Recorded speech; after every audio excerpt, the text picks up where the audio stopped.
Hello there, ISES Midwest leaders. It is your soon-to-be past international president, Kevin White, and I'm coming to you straight from my workshop. People ask me a lot. Probably the number one question I get right now is, so Kevin, how tall are you? And that's completely irrelevant to what I want to say to you today. The second most popular question that I get is, so now that you're going to be past president, what are you going to do with all that time? Because like you and me, ISIS is pretty much a full-time job. Well, I get to tell everybody that I'm now going to spend all of my time living my dream, which is being down here in my workshop and crafting and sculpting and smoothing and shaping driftwood into tiny little mannequins. Everybody has their dream, and that's mine. But beyond that, I do know that I've spent the last 20 years volunteering for ISIS, and there's so many things as I start every new year that I wish if I only had this, I could do so much of a better job. So I'm here to give you two examples of things that you should, as chapter leaders, provide for yourself, for chapter leaders coming in, provide in your toolbox of leadership. And we'll look at this. Got my toolbox right here. So let's check out these two things.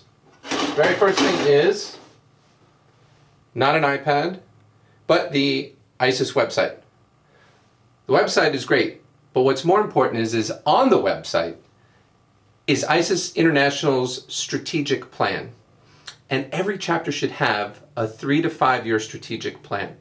What does this mean? Think about the big picture items that you need to handle within your chapter, be it programming or marketing or technology.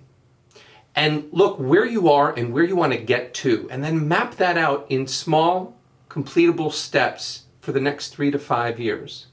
And every year, each board should be looking at that, reviewing it, saying, what do we need to accomplish this year to get us to where we need to be? If you want to see an example of it, it's right in the strategic work plan that's on International Board's website. Every year, it's simple. See what you accomplish. By the end of the year, review it, and then tack on another year so that when a board member comes in, they're not thinking to themselves, what do I need to do? They're handed something and it's, here's what we need to accomplish. It's an incredibly empowering moment in an association where, generally in all associations, volunteer turnover means new people coming in, only learning what they need to be doing midway through a year. Set it up for everybody beginning of the year. And speaking of setting it up for everybody in the beginning of the year, well, the next tool, a budget. If your chapter is not operating on a budget, then you're doing things very, very wrong. You would never operate your business that way. Why would you operate the association that way? We must rely on data. Data we've collected from the year before or 2 years before, and we must map out what are we going to spend and how are we going to spend it? When are we going to spend it? So you can track things like cash flow. You can make sponsorship gathering much, much easier when you have financials in front of them. And so there are things that you need to do long before the end of the year and not at the beginning of the year. What you need to be doing around February or March is starting to evolve your budget and your strategic plan. And once you put those in your toolbox, you approve them and you have them ready for May and June. So when the next round of people come in, everybody knows what they're doing, they're empowered with what they can spend, and they see what they're working towards. This saves so much of the relearning year after year that happens with volunteers.